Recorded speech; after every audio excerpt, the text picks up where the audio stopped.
paanyaya sa inyo para sa opening ng ating mass indoctrination sa March 24, 2025. Araw po ng Lunes, alas 7 ng gabi, Philippine Standard Time. Ito po'y pag-aaral ng mga doktrina ng ating Panginoong Jesucristo, ng mga salita ng Diyos mula sa banal na kasulatan. Hindi lamang pong timpangin at hindi po pag-aralan kung ano ang mga bagay na mabuting buha upang ating maingatan at maisakabuhan sa March 24, 2025. Araw po ng Lunes, Salamat sa Diyos.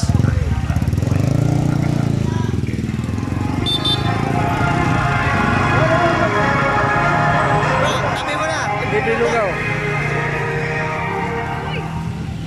Ano ang mass indoctrination ng MCGI?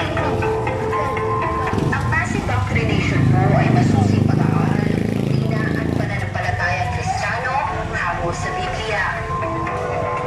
Sino ang pwedeng dumalo sa mass indoctrination? Ang mass indoctrination po ay bukas para sa lahat, anuman po ang lahi at relihiyon. Paano makadadalo ng mass indoctrination? Ang mass indoctrination ay kasalukuyang ginaganap online at matutunghayan sa aming opisyal na social media channels. Mandatory bang umani sa MCGI ang isang dadalo ng indoctrination? Hindi po. Ang pag-ani po ay pusang loob at hindi sabitan. Makipag-ugnayan lamang po sa amin para sa karagdagang impormasyon. Magandang araw po. Salamat sa Diyos.